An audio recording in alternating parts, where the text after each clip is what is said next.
Fantasy Football Today is here to help you win your league. We're about a month into the NFL season. We're already seeing rookie disappointments, lots of quarterback injuries.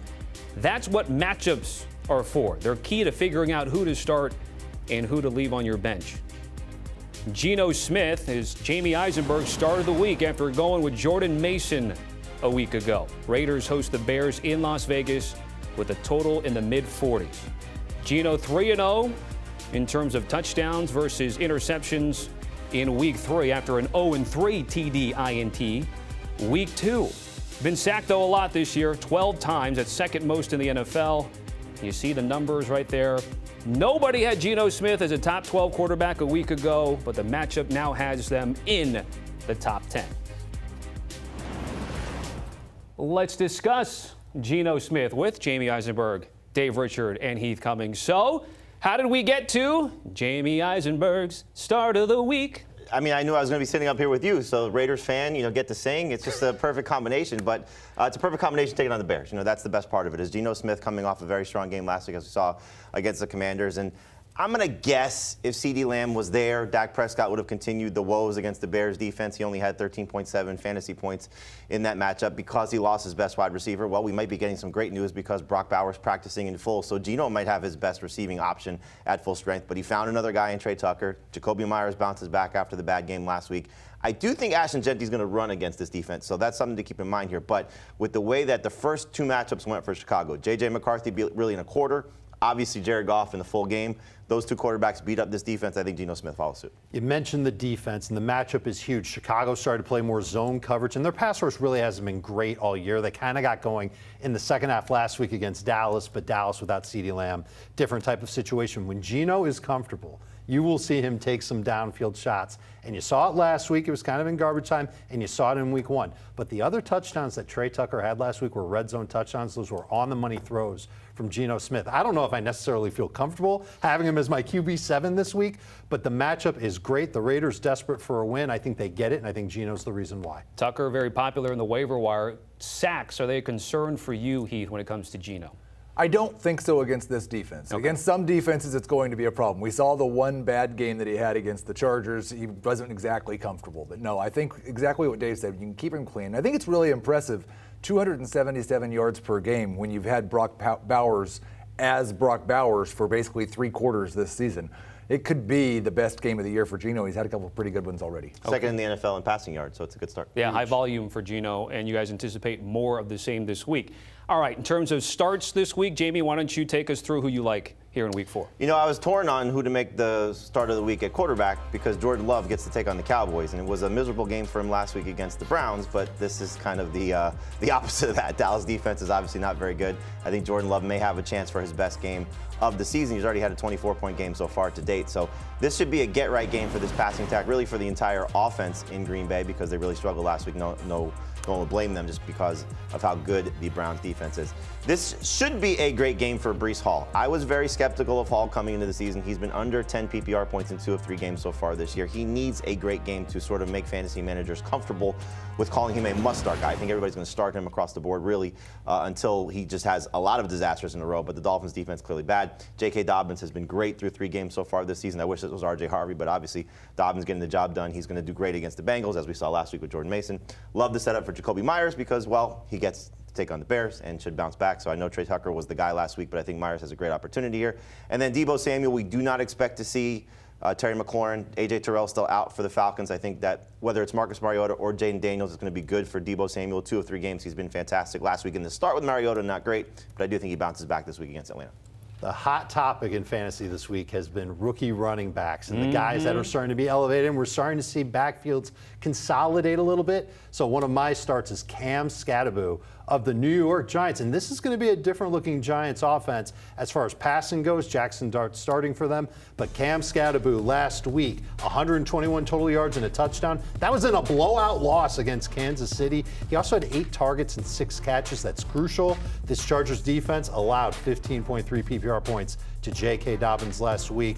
I think we can see Skattebo have a very good game. Bo Nix should have had a big game last week. You remember all those deep throws that he had? Left a lot should on have the been table. caught. Left a lot on the table. And now you look at him. He's taking on Cincinnati. It's a great bounce back spot. He's always better. He's like Geno Smith. When he's not pressured, he's going to end up playing better. Bengals defense as a whole, terrible. He had almost 28 fantasy points against Cincinnati last year. And then 2 Saints players, Chris Olave and Juwan Johnson. With Olave, it's all about targets. With both of them, it's about targets, but Olave especially. His first 3 games, 13 targets, 10 targets, 14 targets. In non-PPR, he's a total dud, but he's getting a lot of catches. He's a great borderline number 2, number 3 wide receiver than Juwan Johnson. 11 targets, 9 targets, 8 targets. He's had at least 11 PPR points per game. For a tight end, that's gold. So I think you keep starting Juwan Johnson, top 5 type of tight end. Let's start with tonight. Trey Benson gets his first start. I heard some talk in the last block. How's the Arizona run game going to be? I think it's going to be great. The only problem is the Seahawks run defense is really good, but Trey Benson averaging 6 yards per carry so far this season. He's actually been their most efficient rusher. And the big change this year is that when James Conner was healthy, it wasn't Amari DiMercado taking some receptions away from James Conner. It was Trey Benson. He's been heavily involved in the passing game as well. It won't be all of the snaps for Trey Benson, but I expect 60% rush share, 13% target share, must start running back this week and rest of season for Trey Benson. A couple of guys who have been disappointing to start the year that we drafted in round 3, Chase Brown and Ladd McConkey. People are asking, is Ladd McConkey the 3rd best wide receiver on the Chargers? Yeah. No. We all have Ladd McConkey ranked as the number 1 wide receiver on the Chargers this week. We do think this is going to turn around. It's a diverse attack. He's probably not going to justify the round 3 pick that we spent on him because Keenan Allen and Quentin Johnston are doing so well. But Ladd McConkey is still a wide receiver you should start just about every week. I'm going back to Chase Brown, mostly based on the volume. And I don't think, well, this Broncos defense is very good. They're not as good against the run as they are against the pass. We'll see more efficiency. I'm starting Javonte Williams. I might be on an island on that one. But he has been much more involved in the passing game the last 2 weeks. With CeeDee Lamb out and with the likelihood that they're going to be playing from behind against the Packers, I think in full PPR, Javonte Williams can still be a good start. I'll also stick with Harold Fannin for at least 1 more week. Lions just got torched by Mark Andrews, the Ravens tight end. And Fannin, a rookie, great start week 1. I think with these tight ends, we've got so many of them that have had 1 good week. And it's easy to think the guy who had the good week last week is much more reliable than the guy who had the good week in week 1. I'm not sure that's the case, especially with a rookie. Just to put a button up on some of those running back positions that you guys talked about, obviously James Conner, Tyrone Tracy, leading to your guys as being bullish on those particular running back groups this week. If we talk about sits, I know we'll get to Dave's in a second. I hope Alvin Kamara's not on that list, given that Spencer Rattler likes to pepper the other guys. But Heath, we're going to start with you first. What are some of the sits this week? Well, there's one running back who hasn't gotten hurt yet and is getting all of the work, and it's Tony Pollard. And he fits in this group with Chase Brown and DeAndre Swift. They get starters touches for fantasy purposes, but the production's been pretty gross so far. I'm not ready to go back to Pollard at this point. His team has a 15.5 team total this week. They'll be lucky if they score 2 touchdowns. I don't feel confident to be Pollard, and his involvement in the passing game has not been what we like to see. I'm also a little bit scared of Jared Goff. It's so hard to sit Jared Goff when he's playing at home. He's been incredible there. But you know what has been incredible? This Browns defense. They're giving about 170 passing yards per game. They played Joe Burrow when he was healthy. They played Lamar Jackson. They played Jordan Love last week. I'm not sure Goff has a great week passing against them. I'm going away from DeVonta Smith despite the good game last week. I think the Eagles probably play from ahead in this game against Tampa Bay, and they have really only thrown when they absolutely had to. DeVonta Smith's really only been consistently good when Dallas Goedert or A.J. Brown's been out. They're both healthy. I don't want to start him. Unfortunately, I'll cry about all my Jerry Jeudy shares and sit him as well. I don't think you need any explanation for that. And then T.J. Hockenson, kind of the same problem as DeVonta Smith for me. This team's averaging about 23 pass attempts per game. Jordan Addison's back. Justin Jefferson's going to take 8 or 9 of those targets. I'm just not sure there's enough volume for Hockenson, who's never been a high-end efficiency guy. I'd like to leave him on the bench. It's why I never drafted Hockenson, but last week he definitely deserves credit for the game that he had. I just don't know if he can do that again, so I'm riding with you on T.J. Hockenson. It's no better than a low-end starter. And you mentioned Jared Goff. One of my sits is Jameson Williams, and I love the guy. So good last year, 12 targets this year. And that's just problematic for me because somebody like that should be getting the ball a lot more. He's not. And then you think about the matchup against Cleveland. They play a lot of man-to-man, and you think, Jameson Williams is fast. He can run by anybody. I'm sure he gets a ton of targets. His target per route run rate, against man coverage this year is under 5%. It's weird. And I'm very surprised by it. So I'm taking a seat with him. DJ Moore had a touchdown last week. It was on a broken play. I don't want to trust him. Travis Kelce, 17 targets this year, 10 catches, 134 yards. That's not good enough. I can find a better tight end than Travis Kelce, even though Baltimore has been suspect against tight ends. Harold Fannin had a big game against them. And then one player that I want to kind of call Heath out on is Chase Brown. I'm very nervous about all Cincinnati Bengals players except for Jamar Chase. I think he gets his. But that offensive line is bad for Cincinnati. Team is dead last in PFF run blocking grade. His volume, he talked about it. It's gone from 23 touches to 18 touches to 14 touches. And as bad as Denver's been this year, they've allowed one explosive run on the season. It was Jonathan Taylor. He had 68 yards. That's pretty good. The longest run this year for Chase Brown, 11 yards. The longest catch for Chase Brown is 13 yards. Makes me very nervous to trust him. He's outside of my top 24.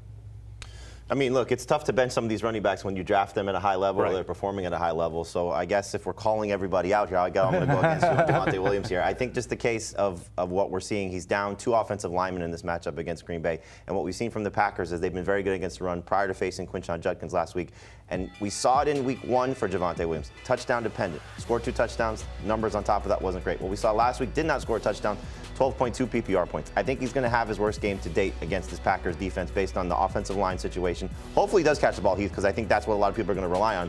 But I still think based on this Green Bay defense, this could just be an absolute shellacking here. And we saw last week Miles Sanders getting some opportunities late in the game when the score was out of whack. So I'm going to get away from Javonte Williams if I can, which I know is not easy to do. And the same thing with David Montgomery. Last week was absolutely fantastic for him. Huge surprise, took advantage of that bad Baltimore run defense. But this is what this run defense that he's facing this week for Cleveland has done.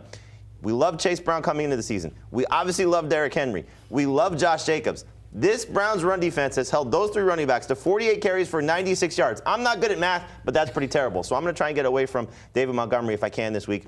Clearly not involved in the passing game like we like. 2 receivers we expected to be great. Brian Thomas Jr. and T. Higgins have not been great so far this season. Understandable for T. Higgins because he loses Joe Burrow, not going to play clearly for the next 7-8 weeks. And looking at the situation right now, he's got a 42-yard touchdown catch in week 2 against the Jaguars. Everything else aside from that has been absolutely miserable, taking on the Broncos. Understandable why you want to get away from him. Brian Thomas Jr. has 1 touchdown. It was a rushing touchdown. He's been under 10 PPR points in 3 straight games. At some point, you got to recognize he's not playing very well right now. There's a huge disconnect between him and Trevor Lawrence. He's afraid to go over the middle. He's dropping the ball all over the place. And this 49ers defense, even without Nick Bosa, is going to be able to keep him in check. So you can start him in 3 receiver leagues. In 2 receiver leagues, I'm benching Brian Thomas. It's just unfortunate we got to do it in the 4th week of the season. Yeah, guys drafted low-end first round, high-end second round, and we're talking about wide receiver 2, maybe 3, depending on your guys' rankings. So in addition to the rookies struggling, some high-end skill players. 2 rookies going to break out this week, though, Tommy. Which one? Matthew Golden, Trevion Henderson. I have neither of them in any shares of any league. So DFS. DFS. Get them while you can. All right, guys, certainly appreciate it. That's the stuff you get on Fantasy Football Today. Scan the QR code also with Adam Azer. Also check him out on YouTube and CBS Sports Network.